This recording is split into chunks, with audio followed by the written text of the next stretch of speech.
Alright, good morning, good day, good evening, ladies and gentlemen, wherever you are, whatever your time zone is. Welcome to a new weekly series of HASHWAR. This is a live cast of the first group level tournament we're going to see for this week. Let me quickly walk you through it this week. As you can see here, we have a week of tournaments ahead, which will culminate in Saturday's weekly finale, the Grand Knockout. What we're doing basically here for our new joiners who've never seen this before, we are battling Conway's Game of Life patterns, little mathematical patterns that have individual names, as you can see here.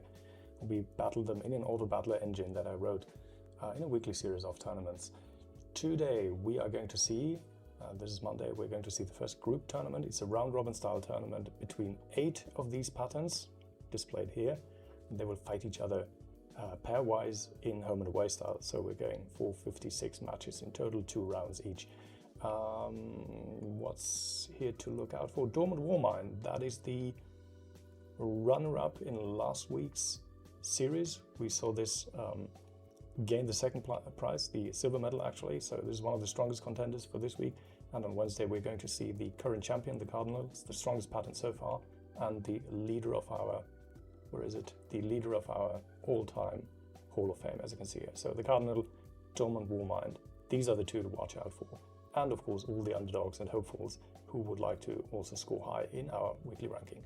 That's it for the introduction. Without further ado, let's jump right in to today's group phase. Okay, yeah. Lined up are UV, the inner product, Archimedes 210, a respectable third place in last week's tournament, Dormant Warmind, as already mentioned, Neon Catalyst, Ghostly, Euler 171, Ruby on Rails, and Nuclear Boy Scout. Let's see how that goes. We have a 3D engine here that runs smoothly in your browser. If you're interested in that sort of thing, let me post a link to you so you can play around with it yourself, so you can see it in action. And I will have to change this god-awful music in no time, but firstly let me put the link here. So this is actually the engine you can play around with yourself if you want to in your browser. It's fully interactive. You can zoom around. You can it's built on 3.js, a JavaScript library I had. I had this idea in mind that you can see these patterns here, left and right side, Archimedes and UV. These are individual Game of Life patterns that we hash mined for specific characteristics, and we let them compete against each other according to the adversarial Conway algorithm. That's the basic idea behind it. A friend of mine summarized it thusly. He said, that's like cockfighting, but for smart people. I don't know if I should feel flattered or insulted, but I think it's a very good take on that. And if you're interested in the coding side of things, I'm not going to delve into how this is actually done, but here's the GitHub link if you want to. Oh, Bobinu just said hello, the chat, hi. Didn't expect you to be online. Very nice to have you here. Trying my hands on another live cast, this time for a weekly group phase round robin style tournament. So yeah, well on the way. First off, 56 matches here.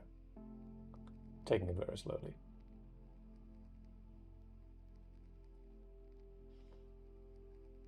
All right, there it is. The second place winner of last week's tournament, Dormant Warmind. This is a pattern to watch out for. And I said before last week, Bobino specifically mined this pattern to be, well, the champion killer essentially, because we're operating under a new theory. We have this hypothesis that these patterns are successful if they have a very high average cell density count. And Dormant Warmind was specifically mined to test this hypothesis. It did very well last week, I have to say that. Okay, let me change that music. I don't like that. How about this one? Yeah, that's slightly more energetic.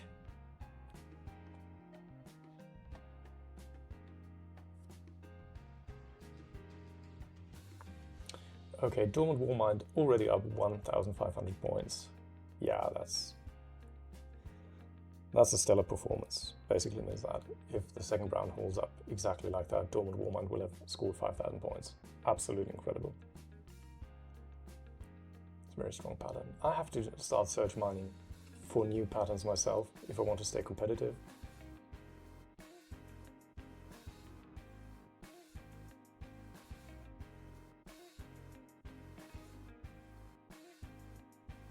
Yeah, no surprise there, but this time UV did a slightly better job. It's now down only 2,000 points in 2 rounds. Wow.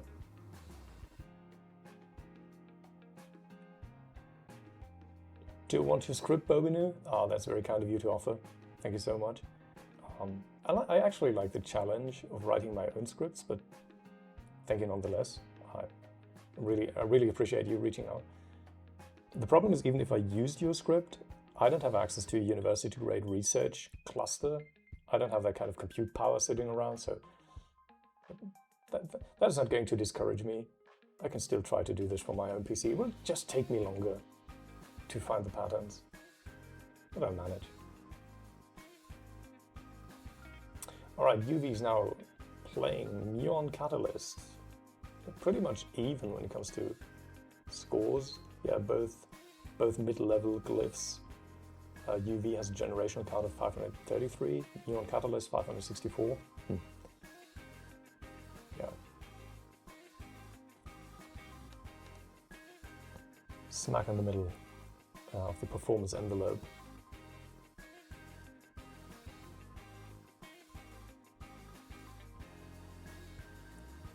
You don't have access to the university research cluster anymore, Bourbonu.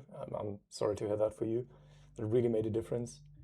Okay, you're running it on an RTX 5070. You're slightly ahead of me when it comes to hardware. I have a 5060. Bought it last year in, I believe in June, when they were still affordable. That set me back almost 500 euros, that beast, but it's the 16 gigabyte version. So yeah, it's a very good GPU, absolutely, I agree. And yeah, Google Gemini has taught me a few tricks. I'm not ashamed, and I'm neither proud nor ashamed of admitting that I'm using AI for a lot of the things I do. And Google Gemini taught me last fall how to write native code that runs on your GPU cores. So that's vastly superior to web worker nodes that would use dedicated CPU cores.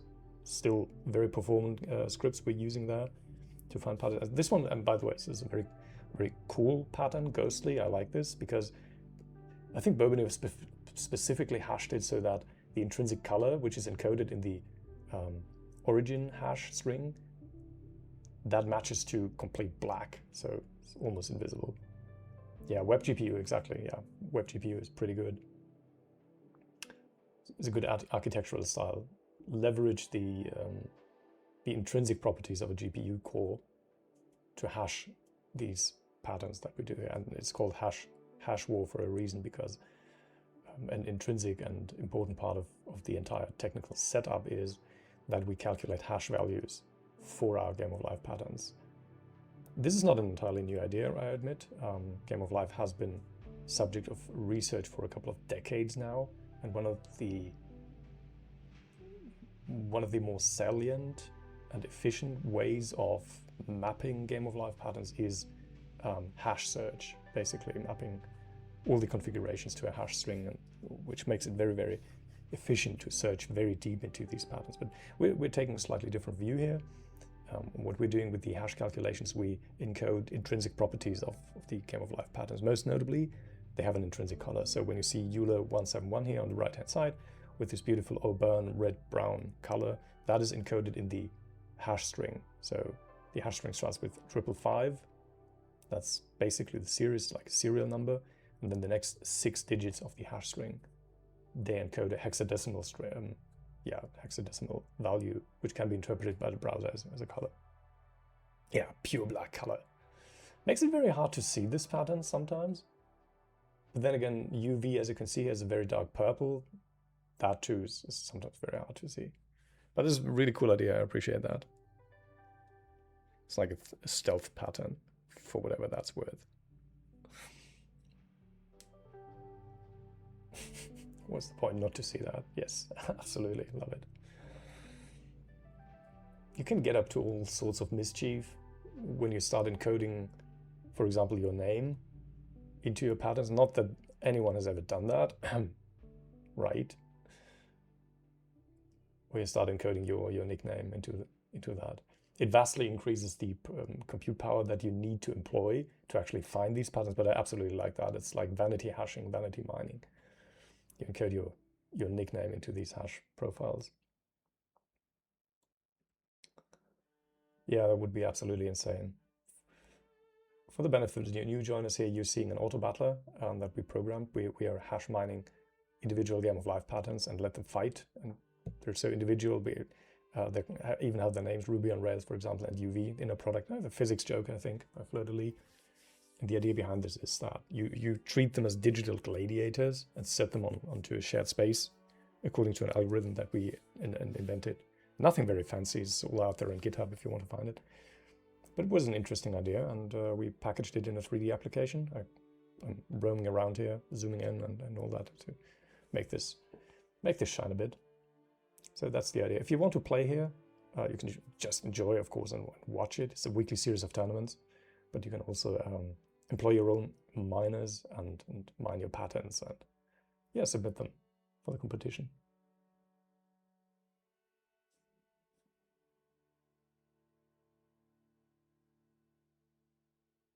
All right, we are nearing completion of the first cycle. So the last 7 matches, the UV pattern has fought all the other adversaries. Then we move on clockwise. The next pattern on the list would be Archimedes 210, which is then going to fight all the other patterns pairwise to determine who has the highest score. This is the weekly group level, weekly group series currently playing. The top 3 patterns advance to the weekly finale. That's a knockout style tournament on Saturday night. And the lowest ranked pattern in the group phase will be eliminated from the tournament entirely. And the patterns coming in at places score number 4 to number 7, they will have to fight on Redemption Day, that's Friday night. They fight very fierce knockout style tournaments to determine who is the final one to secure the spot in the finale. That's the idea behind it. So that generates a weekly series of tournaments set up here.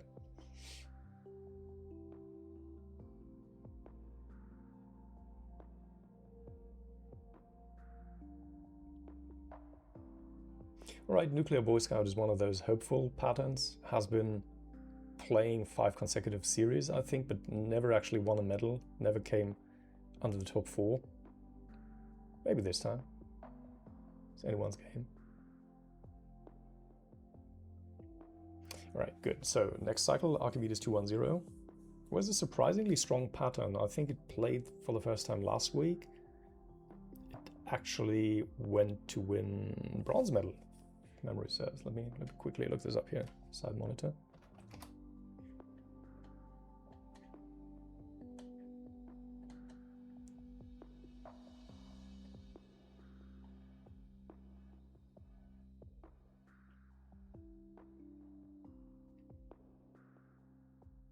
I think it was mistaken. Wasn't last week? Was the week before that? Archimedes 210. Yeah, bronze medalist in Series 29.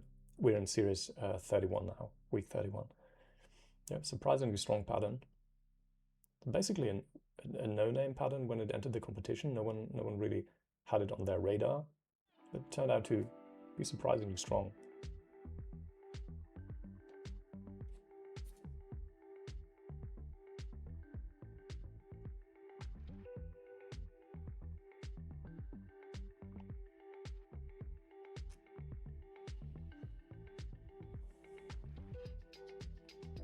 Yeah, very close in scores. Barely 100 points difference. Okay, fair enough. Nothing outstanding so far. This is the one you have to watch, Dormant Warmind. It has already raked up 4,600 points. Yeah, in only 1 match of 2 rounds. So that's probably the highest scoring for this group. Might even become the highest scoring for the entire series. Let's see. And unlucky for me, Dormant Warmind is Bobinou's pattern. Unlucky for me, my current champion and the highest ranked Glyph so far, the Cardinal, has been drawn for this week, so it has to fight. Stands every chance that it's going to meet Dormant Warmind in the finale and maybe even lose. I don't know. This isn't getting boring, I have to say this. It really doesn't. That would be an absolute great fight. I agree, Bobinou. Completely agree. That would be the fight of the century. When you look at the table, though, it doesn't mean that the cardinal would be immediately dethroned, because the cardinal sits at number 1 because it has 2 gold medals and 1 silver medal to its name, and Dormant Warmind has just entered the tournaments last week. It got the silver medal, respect that, was defeated with a slim margin by another of Bobino's patterns, Apotheosis, which has now 2 gold medals too. So Dormant Warmind would, even if it went on to win against the Cardinal in the finale and win this entire series, it wouldn't go on to dethrone the Cardinal from place number 1, because that's not how it shakes out. The Cardinal has too many medals to its name right now. It would actually have been preferable if Apotheosis was drawn again, and Apotheosis could, in theory, take on the Cardinal and win the 3rd gold medal. That would actually displace my pattern, so I'm probably safe for another 2 weeks. I don't know. All depends on how the weekly draw shakes out. And the weekly draw, specifically because this is part of the meta game that makes it so strategically interesting, because we want to make sure that this is absolutely fair. We not only uploaded the code onto GitHub for everyone to inspect. Oh, look at that. Containment failure, Archimedes 210. Yeah, it lost its containment, so that means the pattern fizzles out. It cannot run its entire course of 574 generations, cannot score anymore. It's completely crippling. Yeah, so it's Neon Catalyst now making short work of it. Ah, that's unfortunate. It happened very, very early on in the match. If that happens later on, there's a reasonable chance that the pattern isn't even fizzling out entirely. It can still complete its run, but okay, no chance here. Yeah. Oh my. Yeah, Neon Catalyst won. But it's not a knockout style tournament here. It's a round robin, so Archimedes 210 will be fine. Okay, yeah, I was saying exactly about fairness, about the group drawings that we do every Sunday night for the upcoming week. To make sure that this is absolutely fair, we have not only uploaded the code to GitHub so anyone can inspect it, but we've also gone to an additional trouble. The seeded randomness generator that we use to draw up the groups is not using a local seeded randomness generator, but rather it's a seeded randomness generator that inputs the NIST randomness beacon pulse. So the NIST is, of course, the National Institute of Standards and Technology in Maryland, USA. And they issue a randomness pulse every, I think, 60 seconds, which cannot be predicted because it depends on a quantum process. And we grab that NIST pulse, the most recent one, which cannot be predicted because we do this live, and that seeds our random number generator. So in this respect, it's a publicly auditable code and publicly auditable randomness that goes into the seed as a seed, and this ensures that this is entirely fair. I don't want to be accused that my weekly draw of glyphs is somehow biased towards me. Far from it. I'm having far too much fun the way it is. Okay, Archimedes 2101 against Ghostly. Ghostly is a really cool pattern because it's stealth. It has intrinsic color 0, hexadecimal 0000000. So it's almost invisible, but it pains to say me, sorry Bobino, not a very strong pattern. Maybe you should hash another pattern that has a high generational count and or a high cell density with the same color and call it the Stealth Bomber or something like that. That would be sick. Yep.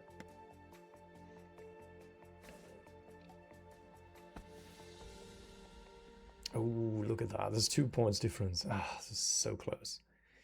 And notice how the generational count is very similar, 574 versus 568.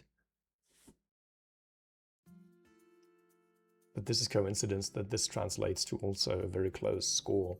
Usually this is not what we find. Generational count is generally not a good predictor for glyph performance. Yes, generally speaking, if you put a glyph of generation 500 against one that runs double that, like 1,000 steps, the Titan will always win.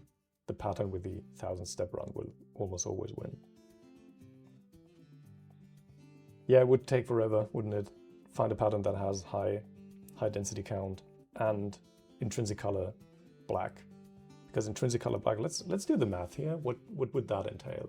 We encode color in hexadecimal, so these are 6 of the hexadecimal characters in our hash string. So that's 2 to the 4, gives us 16 possibles because it's hexadecimal. 2 to the 4, 16 possibilities for every of these character slots. So we have 6 of them that we have to line up. That is 2 to the 4 to the 6, which is 2 to the power of 24. Now what does that mean? 2 to the power of 24, that's like 2 to the 10 times 2 to the 10 times 2 to the 4. That is 1,000,000 times 1,000,000 times 2 to the 4, 6, and that's 16 billion. 1 in 16 billion patterns would actually have that property. 1 in 16 billion. You would have to hash hundreds of billions of patterns to find one. And that is only the hash string you would do. So that's like your vanity hashing. 1 in 16 billion would have the required hash string. But then you have to find a pattern that also runs for at least 500 generations. And 500 generations on the 16 by 16 torus, according to Conway's B3S23 rules, that's about 1 in 600, according to our metrics. 1 in 600 of these random patterns on the 16 by 16 torus runs for 500 generations or more. If you look at the far end, at the high end of weight class 500, like 590 steps, you're easily in the 1 in 2000. So it's 1 in 16 billion to find the hash string, and there's 1 in 2000 of those to find one that has a high generational count. That is insane. That is 1 in 32 trillion patterns. Yeah. You would need a university grade research cluster to do that in finite time. Okay, Nuclear Boy Scout just suffered another containment failure. Yeah, it's fizzled out now, long before it's... What's that awful music? You know what, I am going to change this playlist. Dark Space Ambient. I've had enough of this. Yeah. Let's see. I think this is slightly better. All right. Good. Nuclear Boy Scout just suffered a containment failure in the last round. This is the second of 2 rounds. It's fighting against Archimedes 210.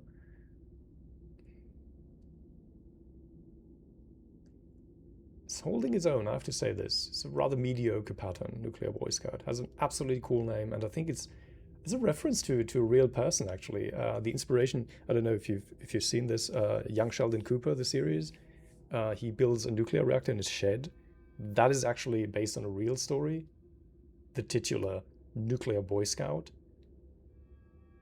It was a little rascal. Look it up on Wikipedia. It's really worthwhile doing that, and this pattern was named after that. Okay, yeah. Next up, Dormant Warmind. This is the up and running new hot pattern in town, specifically bred as a champion killer.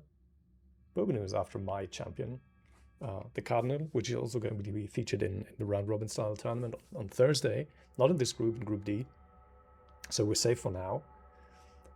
But Dormant Warmind is such a performant pattern, it just makes piecemeal of all the contestants it's seeing. It's incredible performance, very high average alive cell count. Yeah, UV, the inner product on the right side, the other pattern that was hashed by Fleur de Lis, completely without a chance. It doesn't stand a chance against Dormant Warmind. And as you can see from the bottom right live rankings, Dormant Warmind has now played two matches and won both of them. Has actually the highest score count. You have to disregard UV and Archimedes 210 because they've played far more matches right now. The bottom left corner, this geometric figure, this shows you the progression of the matches we're seeing here, because it's a round robin style tournament that we're doing between these individual Game of Life patterns. They play each other pairwise, home and away start. Okay, yeah. Another victory for Dormant Warmind. And now the next cycle starts, so Dormant Warmind plays again. This is the away part, the away leg, home and away leg. All the glyphs play all the other glyphs twice. So Dormant Warmind again against Archimedes 210. Archimedes 210 is it's one of these surprising patterns. Yeah, it won the bronze medal 2 weeks ago. It was one of the unknowns. We didn't really have it on our radar when it entered the tournament, but it turned out to be decent pattern, bronze medalist.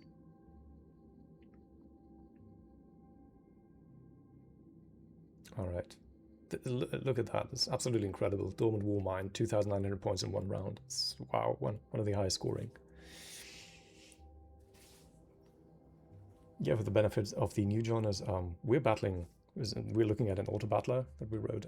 We cannot influence the result here, but I can freely roam around. It's a 3D application that runs in your browser. If you want to test it, I can post the link in the chat if you like to. You can test it on your own, but this is a weekly series of tournaments we're playing here.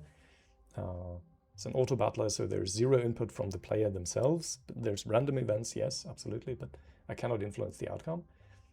But what I do influence is we hash mine these patterns that we're fighting. We give them individual names because it takes a while to find patterns that are actually performant.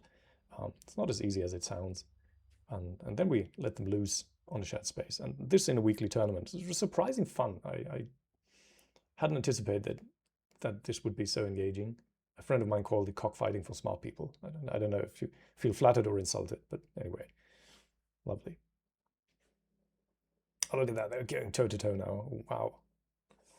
I'm very glad that I had these lens flare effects built into this. It makes it so much more engaging when these patterns meet each other on the torus. And what you're basically seeing is these flashes means one pattern has flipped a cell on the torus to its own side, which was previously owned by the adversary. That's what you see. You can see this here. They're now roaming around. They're trying to charge the cells of the shared space with their own charge. They have positive and negative charge in the background. That's the calculation behind it. And now they're meeting in the middle, and they're both flipping the cells of the other side to their side if they're strong enough. So this is why the generational count and the average density becomes so important for the game mechanic. Yes, absolutely. Thank you, Bobino. Agree. These flare effects, they add weight. They really show there's a battle going on, which it is.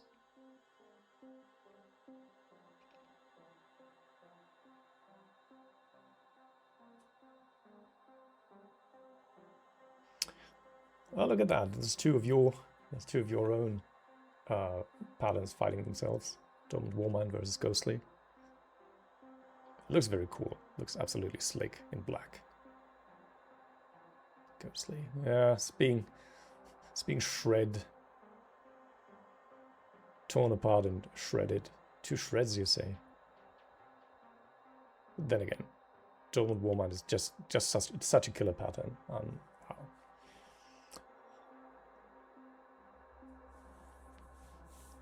Exactly, we didn't see the graph for it because it was hashed in intrinsic colors black. Completely washed out in the background. That's what you get for a stealth pattern.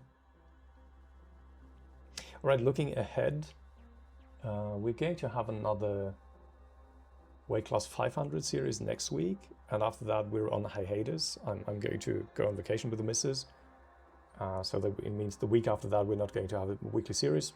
And after this, which would be, let me have a look at the calendar, would be the week of 24th of August, I intend to start Weight Class 600.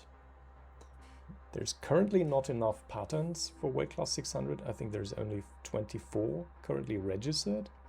So I encourage everyone start hashing like mad for the 600. But mind you, this is taking some serious computational efforts. Yes. Oh ho, exactly. It takes some computational effort because, as I said, the lower Weight Class 600 patterns, they're 1 in 2,000 according to our metric, and it drops off exponentially fast. When you go from 600 to 700, oh, let me look at the numbers. I don't know what that means, but the lower end patterns in the 600 weight class, that would already take 1 in 2,000 to find. So you have to hash a lot. Let me find a pattern.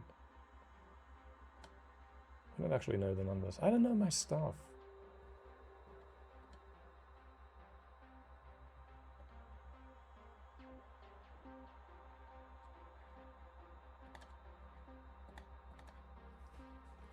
All right, Dormant Warmind, shredding yet another pattern. Euler 171. Dormant Warmind is, as of now, undefeated and is likely going to remain so. 6 out of 6 matches won. Absolutely incredible.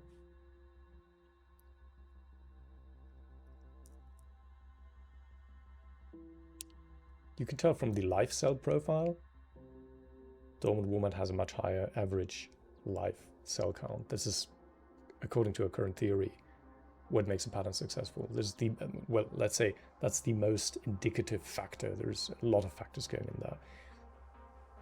We should actually have a tournament where Dormant Warmint in the 500 weight class fights one of the really Titan class patterns in the 1000 range and see how it holds up there. All right, I've got some numbers here for you. So generation count 650, that is already 1 in 5,600 patterns. Drops off very, very steeply. And if you go for 699, so the absolute edge of the 600 weight class, that is a pattern 1 in 9,500. You'd have to look at almost 10,000 patterns to find one that lives for like 690 generations, 700 generations. Yeah, that takes some serious computational effort to do.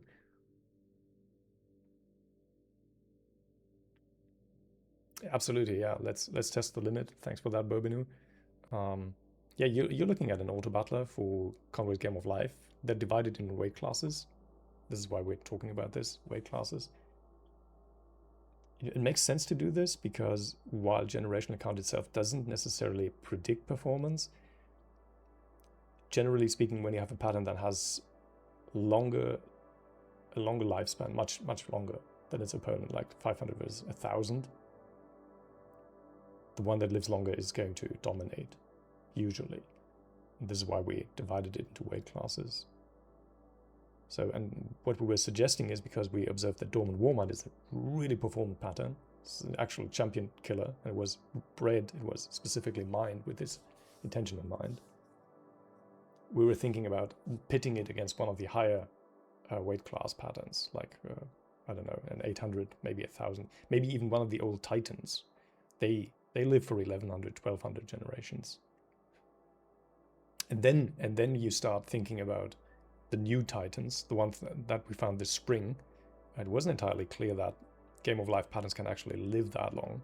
So in this spring, we discovered in March and April that, yes, there are patterns out there that can live for, I think the current non-Agar champion is 2,400 generations. That is absolutely incredible how long they live. They're on the 16 by 16 Taurus. That is such a restrictive space. Of course, these really, these Leviathan patterns that live for more than 2,000 generations that do not repeat. This is one of the founding concepts in HASHWAR. We do not allow repeat configurations of our patterns, like gliders that endlessly roam around a Taurus. We don't do that. It still is very incredible to see that. There's patterns out there on such a restrictive space that never repeat and run for 2,400 generations. And that is even before you talk about the Agar class. There was a genuine piece of discovery and research in there, because when we switch, okay, there's another containment failure here for the inner product, UV. When we switched to GPU-based mining this spring, we quickly found patterns that live for more than 5,000 generations. And at first, I thought there was a glitch. There must be something wrong with the software. It wasn't. These patterns actually ran for more than 5,000 generations, non-repeating generations. They weren't just simple gliders roaming around. Really non-repeating patterns living for 5,000 generations on the 16 by 16 Taurus. And it was someone in the Conway Life forum who pointed out that this is a new class of Agar, actually. So an Agar is, how would you characterize that? It's a non-repeating but periodic pattern. It's non-repeating but periodic. What does that mean? It's a bit like Penrose crystals. They're also non-repeating but periodic of sorts. No? Or is it the other way around? Could be non-periodic but repeating. I don't know. Anyway, Agar patterns, that was a genuine discovery by people who do research, mathematical research into Game of Life. And they pointed out that, look, you discovered a new Agar, and we didn't even realize that an Agar could live on the 16 by 16 Taurus. And what it does is it repeats itself. So there is repetition in it, but it also shifts the same pattern. And it is this shifting, Archimedes 210 just suffered engine containment failure early on to the match. Oh, that's unfortunate. Didn't we have that before? I think we saw that before in the the first leg of the matches. Meon Catalyst defeating Archimedes 2-1-0 because Archimedes was suffering from containment failure. Okay, as you can see now, this is a pattern that usually runs 574 generations, but it completely fizzled out. It lost. It's a cursed pattern, yes, I agree, Bobino. It lost the toroidal wraparound logic. That's what the program does in the background when we wrote it. And because of that, this pattern cannot stabilize itself, which makes it fizzle out very, very quickly. And this is usually a pattern that is very strong, according to the adversarial Conway algorithm that we have here, but it now lost. It lost to Meon Catalyst. Luckily, there's a second round, so it might catch up, although it's unlikely. But then again, this is just the group phase of our weekly series of tournaments. So this is round robin style, and the highest score determines if you go on to the weekly finale, which is a knockout tournament. So all is not lost for Archimedes 2-1-0. All right, yeah, back to the agar. That was a genuine discovery when we looked for ultra-long-lived patterns with our GPU miners that we wrote and employed in spring, March, and April. And then we discovered these patterns on the 16x16 torus that live ultra-long, not 500 generations like this in this context, like 5,000 generations, which we thought was. That's a glitch. And when we analyzed this, it became apparent that no, this is not a glitch. We actually have patterns on the 16x16 torus that live for 5,000 generations, non-repeating. Non-repeating. That's the essential part, because that's one of the foundational principles of HASHWAR. We do not allow repeating patterns on the 16x16 torus like gliders. That would be way too easy. So when we found these ultra-long-lived patterns, we tried to understand why is it that they live so long, although the space they live on is so restricted, it shouldn't even be possible. And then someone pointed out these are agars. They're called agars. They're named after a guy called Agar and discovered in the 1990s. These are periodic patterns, but they don't strictly repeat, but they also shift their geometry while they repeat. And they pointed out when they looked at our pattern that we discovered, look, you made a genuine discovery here, guys. This was previously unknown. We didn't know that agar patterns can exist on the 16x16 torus, so good job here. And Bobino, I think, who's also in the chat now, he has one of the most extensive collections of these super rare agars.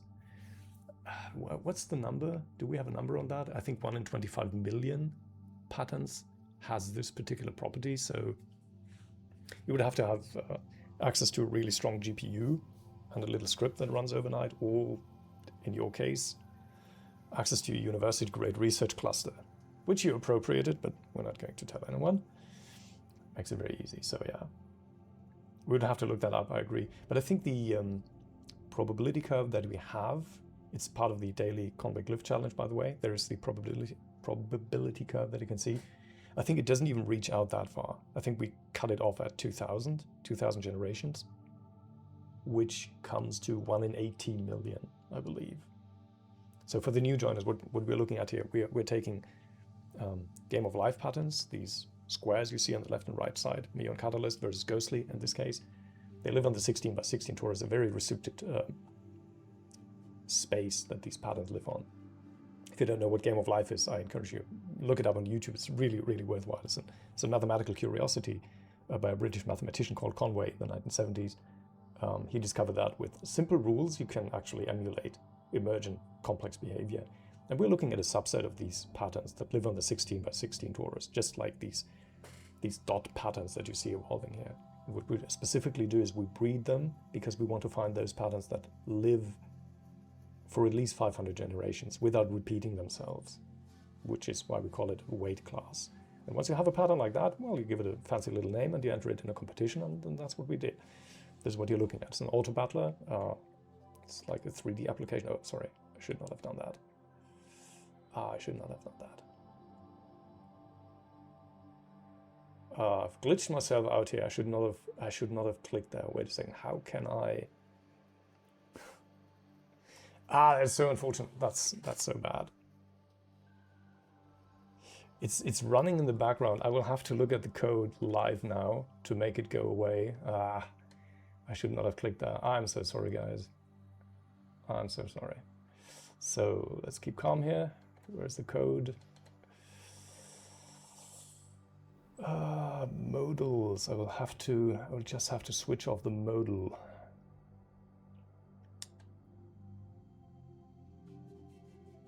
Yeah, I think it's this one. Right, so let me try something here. Live debugging, I hate this. I absolutely hate this. Right, so where's my console?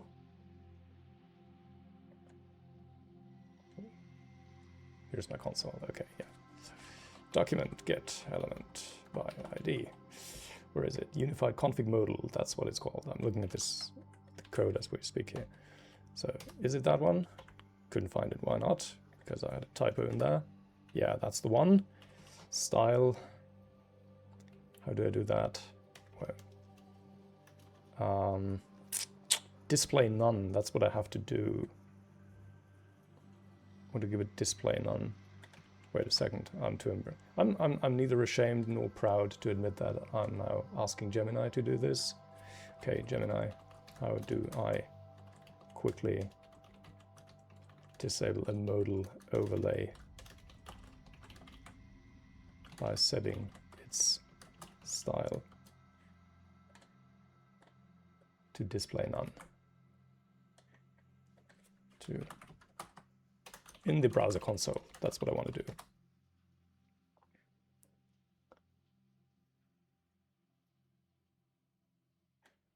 Okay, so this is how you can do it. Let's see if that works. Thank you, Gemini. Thank you. You saved the day. Okay, on we go.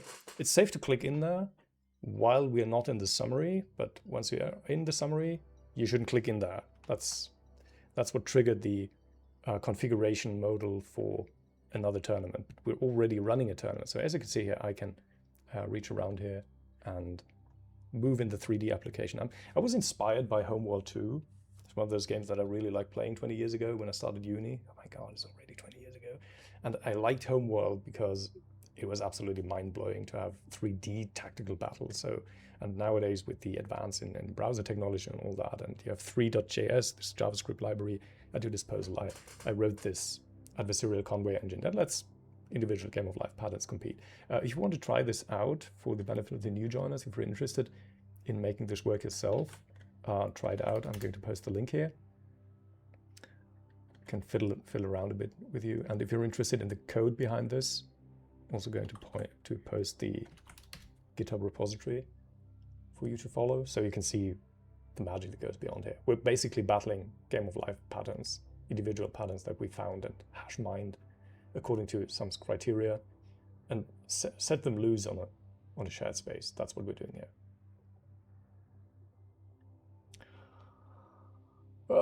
Yeah, exactly, Bobinu. No one lives doing live debugging. Been there, done that. All right, Mu and Catalyst, Nuclear Boy Scout, both mid-level, I don't want to say mediocre, but mid-level performed glyphs. I think both of them have been featured in at least 4 out of the last 5 series. None of them ever came close to winning a medal. So maybe this time, I don't know. It's anyone's game. So if you're interested in this sort of thing and want to field your own patterns, you're free to do this. This is actually the game behind it, because this is an auto battler. We cannot influence anything in there, what's happening now, but you can influence the patterns that we are fielding in our competition. So it's like a computational puzzle sort of thing, an optimization problem, if you want to look at it this way. We have a subreddit, if you're interested in this, our HASHWAR, for people to congregate and where we update. Check it out if you're interested in this.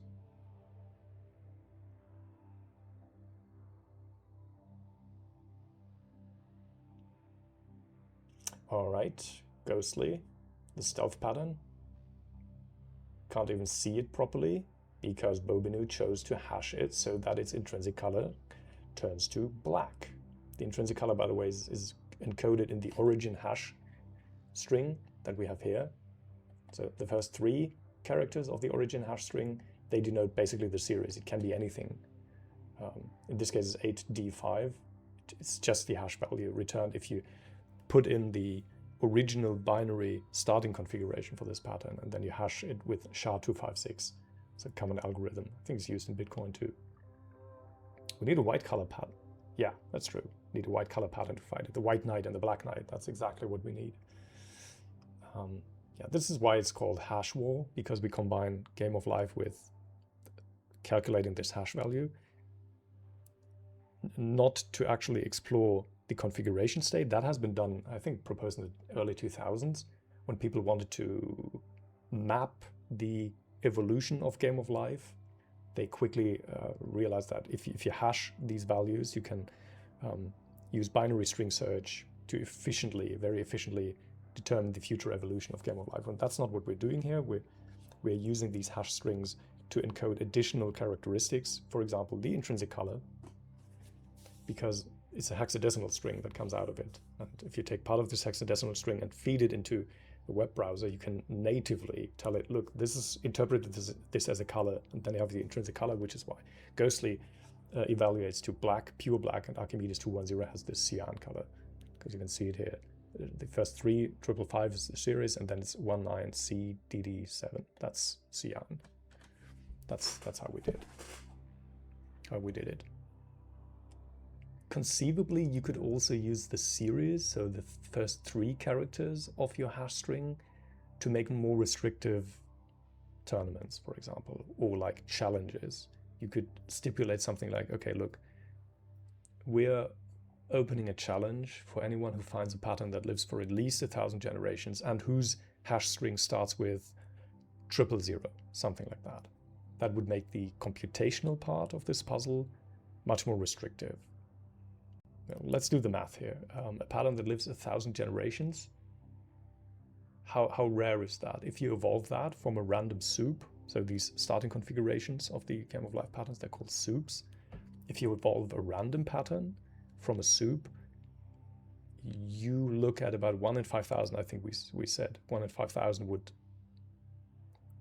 live for at least 700 generations. So if you want to have one that lives for 1,000 generations, one of the lesser titans, so to speak, you're easily looking at 20 to 30,000 random soups before you find a pattern that does that.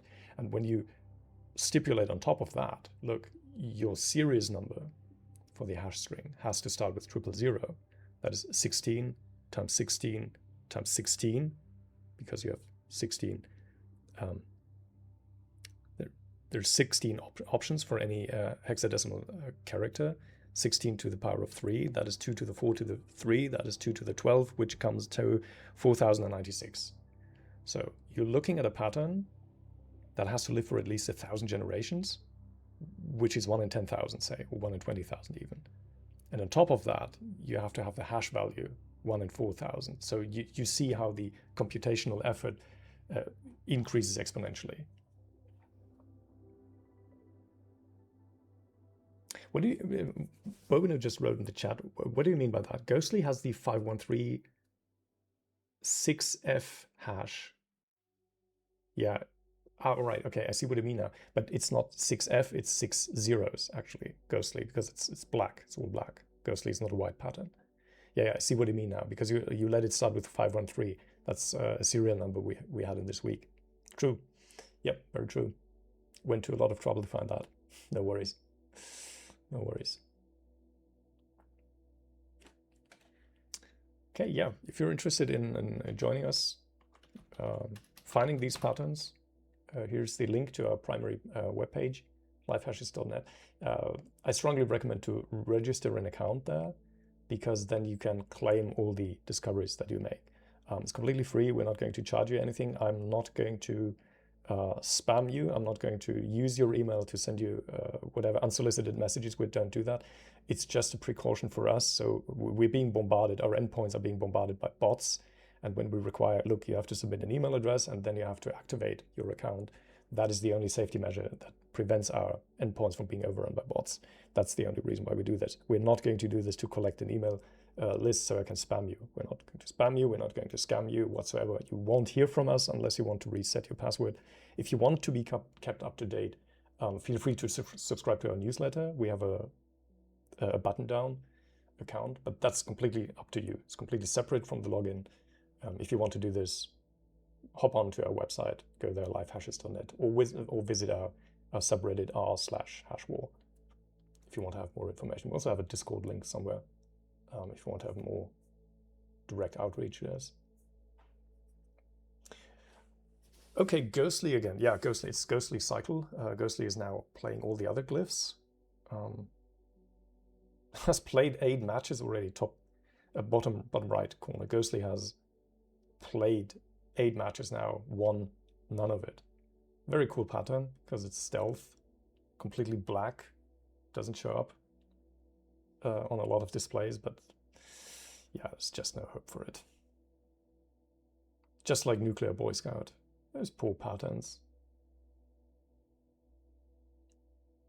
Maybe we should have a weekly a special weekly tournament series where we just let patterns compete that live up to 540 generations, 530, so that all these low ranked patterns that keep competing, that keep entering into our tournaments but never winning anything, they might have a chance. That would be interesting too, I think. Maybe we do that in the off season. Next week we'll have another regular weight class 500 series, but the week after that I'm on vacation with the missus, so we're on hiatus for that. That would be the perfect thing as a filler, like a summer break filler. Do the low rank glyphs. Let them compete. Let them have their spot in the limelight.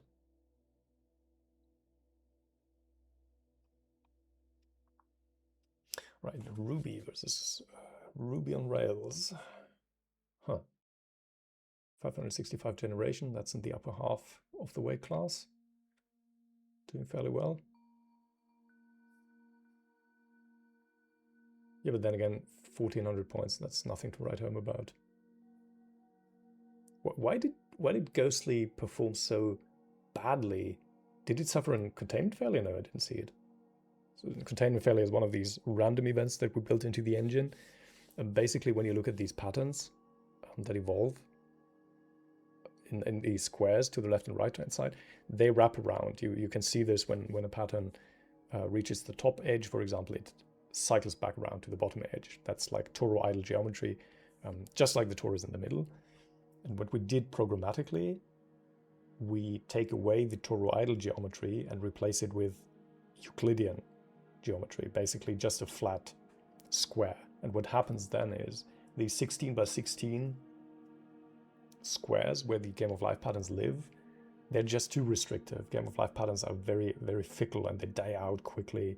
And 16 by 16 is not very much space for them to evolve. So if you have a wraparound like a torus, 16 by 16, that stabilizes these patterns because they can interact with themselves on the other side and wrap around, and then they tend to live much longer if you wrap them in a torus. But if you take this away and replace the toroidal geometry with Euclidean geometry, that just boxes them into a very restricted space. So that means you can use this as a game mechanic for a randomized event. If it suffers from a containment failure, that means replace the toroidal geometry where it has a little more breathing space and it will reach its 514 generations, for example, in the case of Nuclear Boy Scout. If you take that away and box it into Euclidean geometry, it quickly fizzles out. If that happens right at the start of a match, that severely cripples a pattern's capability of gaining points and gaining scores. So that's the idea behind it, using math to implement game mechanics.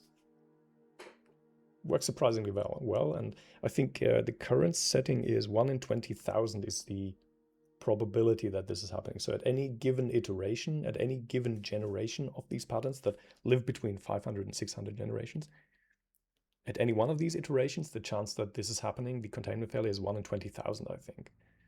So if it lives for 500 generations, and the chance is 1 in 20,000 for each of these generations, that quickly adds up.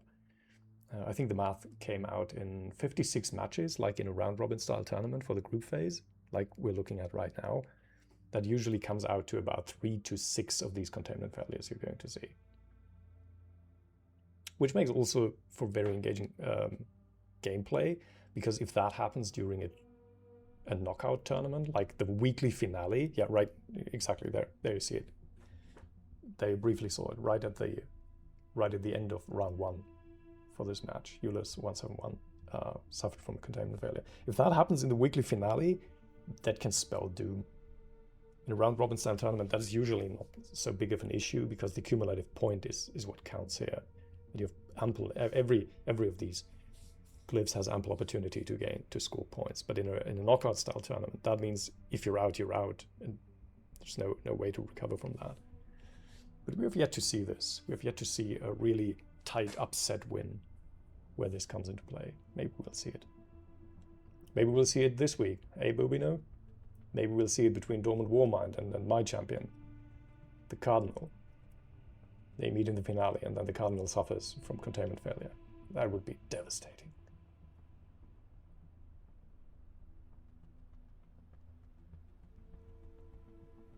Alright, Euler 171 versus Archimedes 210. Archimedes is a surprisingly strong pattern. Won the bronze medal 2 weeks ago. It was one of those underdogs no one had on the radar, and then it emerged into the final four.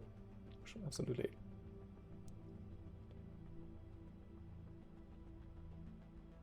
Yeah, you're obligated to say rig, that's true. If one of your patterns fights one of my patterns, and your pattern happens to have a containment failure, who's to say that I didn't rig it? Who's to say that I didn't cheat? Because it's running on my engine. That is a heavy charge. I don't know how to defend myself against this.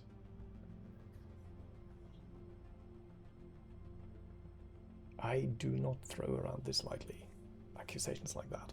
No, but we're all gentlemen here. This is a gentleman's sport. One of my friends, when I showed it to him, he asked me, Daniel, what are you up to? I'm usually kind of guy in my group of friends who comes up with the crazy ideas. This is why we have this 3D radar engine that we coupled with our Minecraft server. It was one of my ideas. And one of my friends came up to me and asked me, what are you doing after Minecraft if we stop playing Minecraft? What would you do? And I showed him this idea for HASHWAR, like individual game of life patterns, let them fight. And he looked at it and he said, this is like cockfighting for smart people. I like that. I'm not really sure if that was meant insulting or was actually a compliment. I just like it. It's a very good way to sell it. High concept is cockfighting for smart people. Or like, I don't know, racehorsing for smart people. All right, yeah, there it is. Dormant Warmind. The champion killer, specifically bred to challenge my current champion, the currently highest ranked glyph in our perpetual Hall of Fame. You know what? I'm going to copy this into the chat for you to see what I mean. This is the all-time best list. It shows all the glyphs that have played in previous series and the medals they won. And these glyphs and the medals they win in the weekly series, they also tie into a score that the owners can gain. So all the owners, if you have a profile and you register these glyphs, you will gain points from submitting a glyph that wins medals in these series. So yeah, it's another incentive.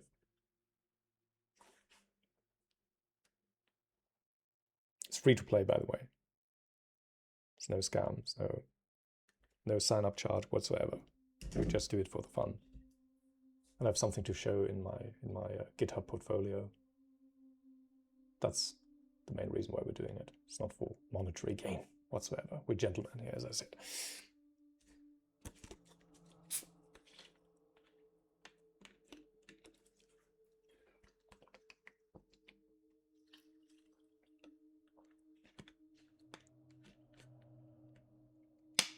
Euler 171 versus Muon Catalyst. That's surprising. Muon Catalyst is... It's one of those patterns that don't show up on our radar on a regular basis, but when you look at the bottom right live rankings, it's actually the second highest rank right now, even higher than Archimedes 210.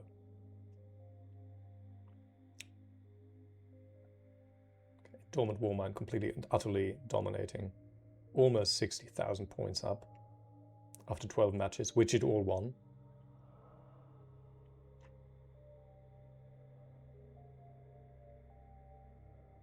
There's 2 more cycles after this. Ruby on Rails will play all the others, and then the last one will be Nuclear Boy Scouts. So that means we are going to see Dormant Warmind play another 2 matches. Could easily go into the 70,000 point range. That would be the highest point range we've ever seen in a weekly tournament. That just goes to show how powerful that is. I should start hashing new patterns. Maybe I will declare the 500 weight class a lost cause, but when we start the 600 weight class, so patterns that live for at least 600 generations up to 699, which would make them 1 in 2000, up to 1 in 5000, very rare. We're going to start playing the weight class 600 in August 24th. That will be the week when we start. Actually, August 23rd, because we start Sunday night with a weekly draw. And for those of you who are wondering about the weekly draw, this is actually, from a meta game perspective, is the most important aspect of this series, because if your pattern isn't drawn into the group phase for this week, well, then your pattern doesn't play. It makes for all sorts of interesting tactical aspects to the game, because when you're very lucky, your pattern gets drawn 3 weeks in a row and is a very strong pattern, so at week 3 it wins 3 gold medals right away. That would be perfect, but then again, what if that doesn't happen? Yeah. So to make sure that this is fair, the weekly draw of the pattern is completely fair, there's 2 things we did. First of all, we published all the code on GitHub for anyone to audit, and the second one is using a seeded randomness generator to do the weekly drawing, but we're not relying on a local seed like on my computer, because then people could accuse me of, okay, yeah, you're rigging this and you're secretly injecting a seed in there that makes it work in your favor, whatever. So what we're doing instead is we seed this random numbers generator with the NIST randomness beacon pulse. NIST is the National Institute for Standards Technology, Maryland, US. And what they do is they publish a web accessible randomness pulse every 60 seconds. I think it's based on a quantum process, so no one can predict what that is going to be. No one knows what the next pulse that is issued in the next 60 seconds, what that's going to be. You can be a Nobel Prize winning physicist, doesn't matter. You can be a NIST employee, it doesn't matter. You have no way of knowing the future.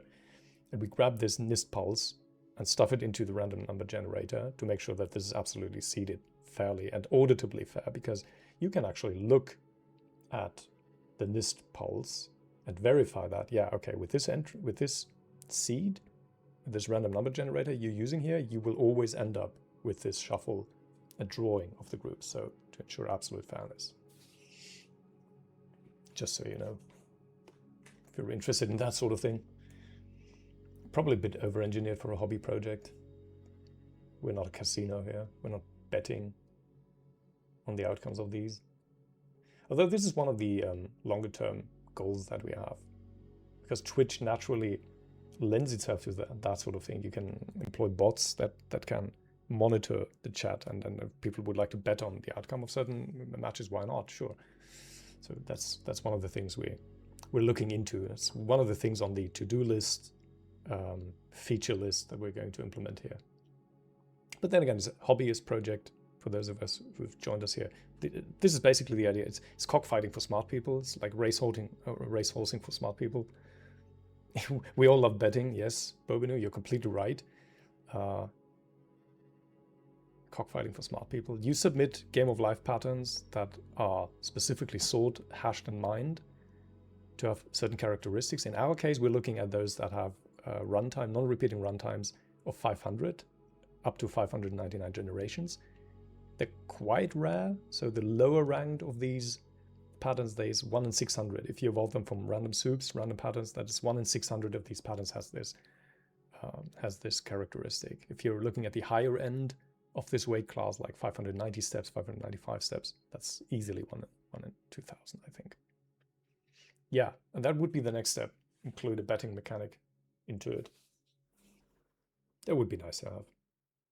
So we would probably start a weekly series with a 5-minute screen showing all the contestants on a static screen, and give people who tune into this channel the link so they can look up the characteristics. This is public record. We have this all in our database now. You can look up Ruby on Rails. How many times has this won at the last 6 weeks? I don't know. You could look this up and then make an informed bet, make a decision. And after 5 minutes, you start the match proper, and you no longer accept any bets in the chat to it. But maybe that would add some fun to it, I think. And you could also, if you have an account with live hashes, you could even award scores, additional scores from betting correctly on the winner, or I don't know, the top 3. Glyphs. That would be something I'm looking in. Gemini tells me it's actually quite easy to do and straightforward. Not a software developer myself. I'm an enthusiastic amateur, and my enthusiasm is arguably much greater than my technical ability, so full disclosure here. But yeah, I've learned a lot by using AI. Not so much in vibe coding as give me the code to do HASHWAR. More like, look, I have this idea, but I don't know how to do it. I've heard that there is a 3D library out there, 3.js, I can do that. Can you teach me how to do it? And what I found is, no matter what people say about AI, I'm neither ashamed nor proud to say that I use AI on a regular basis for this. But AI has an absolute advantage because it's an infinitely patient teacher. It will never tell you that's a stupid question. I mean, a year ago, well, that was probably the last time that I visited Stack Overflow with a question. I'd say half the time you're being shouted down with even genuine questions. Look, you're stupid for asking this, or I don't know. I'm not saying that all is bad, but the experience was not too pleasant. Even if they were not actively shouting at you or calling you stupid, they would tell you, well, you should have done your research because this is a question that has been asked a million times already, and then you're frustrated and you want to bite down on your nails because you did your research, you Googled, and you couldn't find it, and it's really not worth it. And with AI, this problem goes away. It's an infinitely patient teacher. If you use it like a teacher, if you use it like someone who codes for you, I don't know if you're really winning that.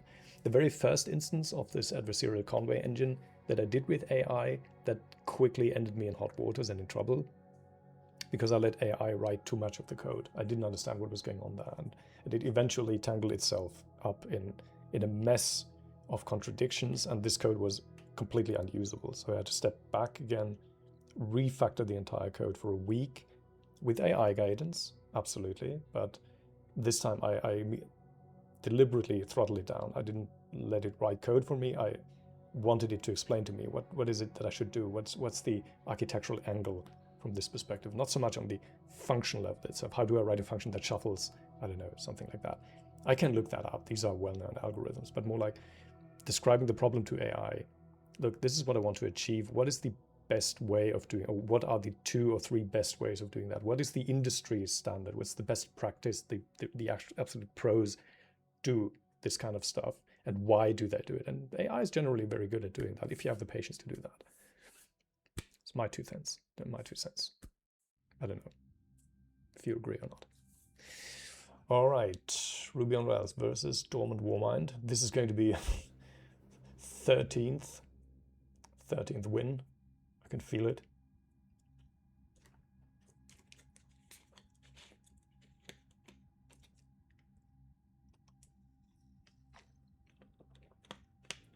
Yeah, it's a killer pattern.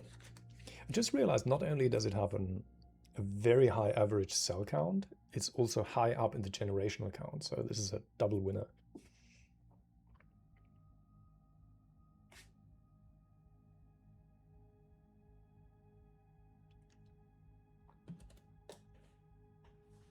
Yep, and as predicted, 13 out of 13. Dormant Warmind now utterly dominating 65,000 points. And there's another cycle coming up when Nuclear Boy Scout plays all the other patterns. So Dormant Warmind will play another match. Yeah, that's another one of these interesting emergent properties of this game that we had when we started with the first series. It wasn't too clear what actually decides a winning glyph. So I'm looking for these patterns and I'm hash mining them and registering them to my name. But I couldn't really predict, is this a good pattern? Is this a bad pattern? I don't know. Is it the generational count that makes it successful? Is, for example, these two? Ruby on Rails has 565 non-repeating steps. Neon Catalyst has 564. Does that really matter? Is the lower count less successful than the higher count? And no clear picture emerged. When we looked at it statistically, there's even statistical analysis of this on our blog. It showed there's only a weak correlation. There is a slight bias in there. If you have a higher generation count pattern, it tends to be more successful than a lower generation count pattern, but it's in no way decisive. It's only a very weak correlation. that kind of bias only shows if you pit two patterns with widely differing generational counts against each other. If you have a pattern that lives 500 generations against one that lives 1,000 generations, ultra rare, very, very rare, easily 1 in 30,000, I think. The one that lives for 1,000 generations will always win, almost always win. So, and after a couple of weeks of observing, we hit on this idea, maybe it's the average density of the cell count, the average number of cells that is alive at any one of these generations. And Bobigny set out to actually test this hypothesis, so he hash mined some of these patterns that have high average density. One of them was apotheosis, I think it was the first one to be specifically bred for this new hypothesis, and it immediately won the weekly series. I think it's now up to gold medals. Yeah, it won Saturday's grand finale of week 30, yes, against Dormant Warmind, by the way. You torpedoed yourself there, Bobigny, because you submitted two high-performing glyphs in the same series. Okay, that's what I'm saying. The strategic depth that can emerge from that kind of draw just lends itself. So Ruby on Rails just suffered a containment failure here. It's fizzling out, cannot advance, cannot score any more points. And Ghostly, unfortunately, is the stealth pattern. We can't see its generational count because it's completely black, thanks to Bobigny. Okay, yeah, this one was won by Ghostly.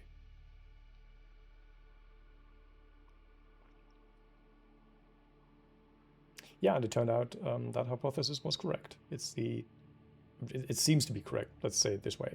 There's no mathematical proof for that, but what we've seen so far is the patterns that have a high average density count, high average live cell density, they tend to perform very, very well.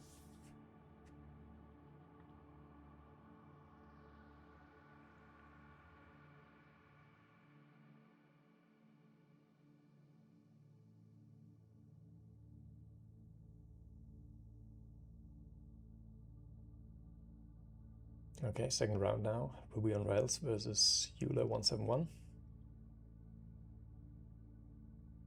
Both mid-ranged patterns, both generational count and score-wise.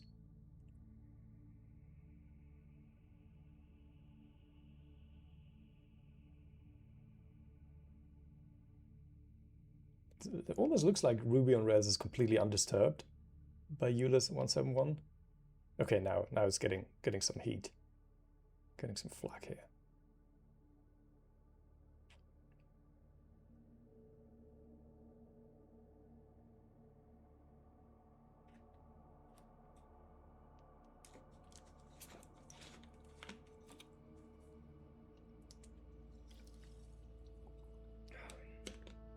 All right, 7 more matches to go.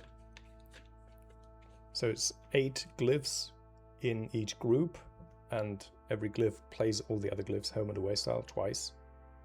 So that is 8 times 7. That's the formula behind that. That's why we end up at 56 matches. And every match has 2 rounds, and the final score wins. So it's not the number of rounds won. You will see in the knockout style tournaments like Redemption Day on Friday, when the mid-ranged glyphs fight for the final spots in the finale on Saturday, and of course the Saturday knockout tournament. All these tourneys have 4 rounds. It's not the number of rounds that the glyph wins, it's the total score that is the deciding factor. So it's entirely possible that you have an upset win, like a pattern wins only 1 out of the 4 rounds, but with the higher score. It's entirely possible, and we've seen that already. This one looks rather harmless. Ruby on Rails and Nuclear Boy Scout both very close in score. 1300, 1500 for 1 round. That's nothing to write home about. The very highest performing patterns like Dormant Warmind that we've been talking about the entire afternoon, that easily earns 2500 per round. Much more performant. All right, and we have entered the final cycle. It's Nuclear Boy Scout's turn now. It will play all the other patterns. Nuclear Boy Scout has, I think it's the 6th weekly series it's participating, has never won a medal. That poor pattern. It's one of the hopefuls that may just have a chance this week. I don't know. Unlikely though, there's a lot of strong patterns involved. I think Sodashi is also drawn. Let me look this up. Sodashi is a silver medalist. Where is it? Yeah, here's the weekly series. I'm going to post this in the chat if you want to follow along. This is this week's complete tournament in a nutshell. All the results, all the draws that we've seen. We're looking at Group A, group phase. Tomorrow there will be Group B, Group C on Wednesday, and Group D on Thursday. Top 3 scored glyphs of all the groups will advance to the Saturday finale, so that makes 12 patterns already. The runt of the litter, the bottom placed glyph of all the groups immediately exits the tournament. But those glyphs that are placed 4th to 7th, 16 in total, they will fight knockout style tournaments on Redemption Day, on Friday, to secure the final 4 spots. That makes 16 glyphs out of the original 32 that enter the weekly finale on Saturday. So looking ahead, tomorrow there's Pale Oak, Yakutaki, Pandohat, yeah, right, also a silver medalist. And then on Group C is my personal favorite. That's my champion, the Cardinal. It's the highest ranked glyph we have on our leaderboard. It's going to play, as well as Sodashi, yeah, it's also a silver medalist.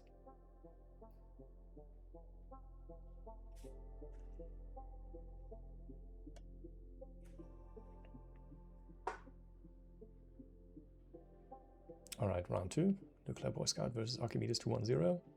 Archimedes is a bronze medalist 2 weeks ago. It's a relatively strong pattern. Certainly a pattern that you shouldn't forget about. So far, it's really lacking in distinction. So that was a lackluster last round.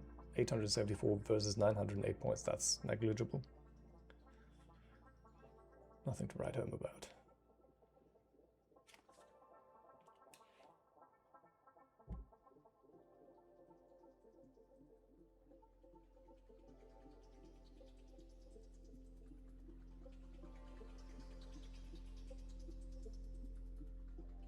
Okay, and next up, Nuclear Boy Scout versus Dormant Warmind. That's the #1 ranked pattern right now in our live ranking versus the bottom pattern.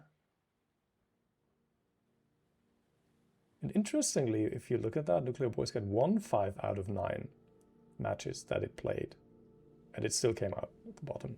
I'm sorry, no, I'm mistaken. That's because it didn't play as many rounds as the others. Yeah. Yeah, Ghostly, for example, has played already 13 matches, only won 1. So Nuclear Boy Scout has every right to expect to rise in that order.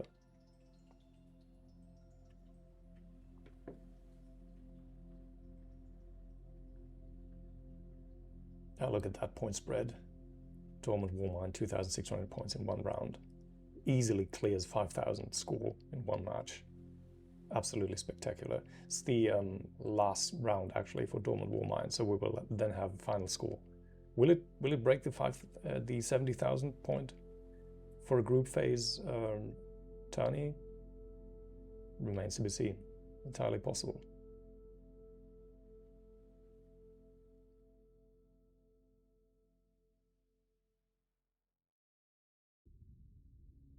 Yeah, that's nice. That's now up 5,000. 5,482 points. Wow, that's absolutely spectacular. Let's have a look at the weekly score. Okay, yeah, Dormant Warmind, 70,492 points. I don't think I've seen any glyph scoring this high a score in the group phase so far. It's one of the top performing glyphs. So congratulations to Bobino, the owner of this pattern. He hash-minded, found a really exceptionally strong pattern. Absolutely fantastic. Yes, it has high iterations and density.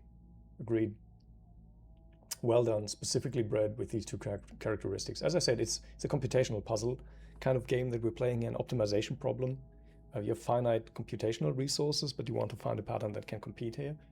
If you want to do this, feel free to join. It's always free. We're never going to do pay for win. We're never going to do that. If you want to play with us, feel free to hop onto livehashes.net and register a free account. There's only free accounts. There's no such thing as a paid account. We don't do that. It's a hobbyist project for those math nerds who like to have their own little sports league. Kind of it's like fantasy football. Yeah, it's fantasy football, but for math nerds. That's another take on the idea behind HASHWAR. Right, we're looking at the final matches here for the weekly group tourney in Group A. Nuclear Boy Scout versus Muon Catalyst. Respectable, 3,000 points for Muon Catalyst. That's decent.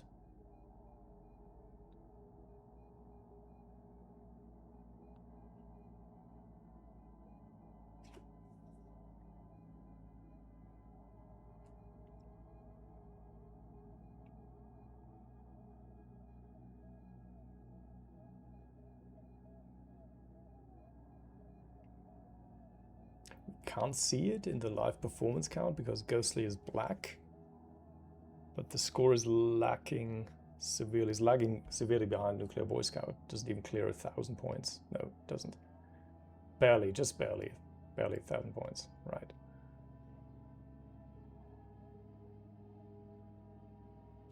Okay, let me zoom out here a bit so we can see a bit more.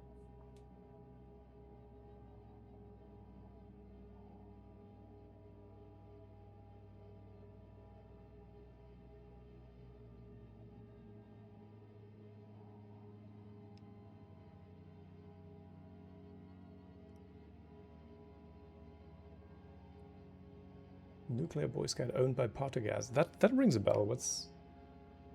Who's Partagaz? Was that a figure from one of these Star Wars? Yeah, right. That was an an ISB officer from Andor. Was called Partagaz, Major Partagaz. Yes.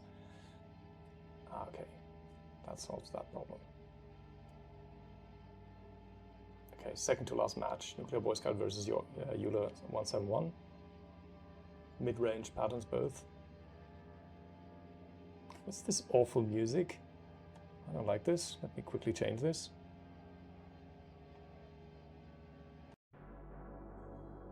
Yeah, it's a bit better. Let's stick with that for the remainder of the two matches. All right, what's that? Oh, they're really going toe-to-toe now. Wow. Look at that flare. But the flare you're seeing there is one pattern switching, flipping the cells of the other pattern to its own side.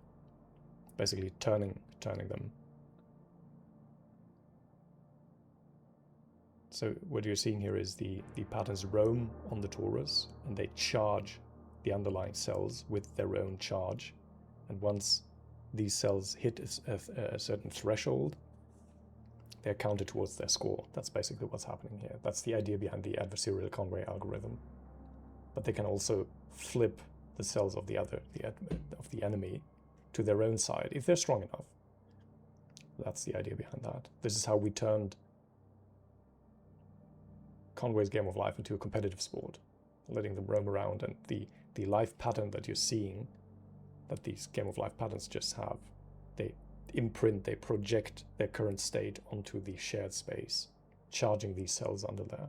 And one has a positive and the other has a negative charge, so you can calculate the net charge, and whenever that flips, that's indicated by these flares. It also makes very dramatic. It makes for dramatic visuals. Really feels like a battle there between these two patterns.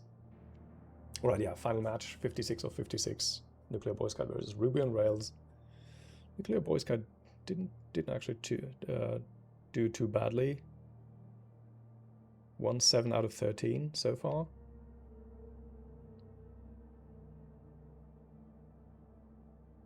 Very close.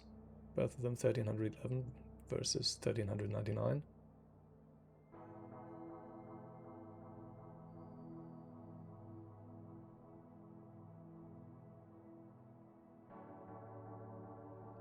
Okay, for the late joiners here, this is the last match of the weekly Group A round-robin style tournament. We're battling individual Game of Life patterns against each other.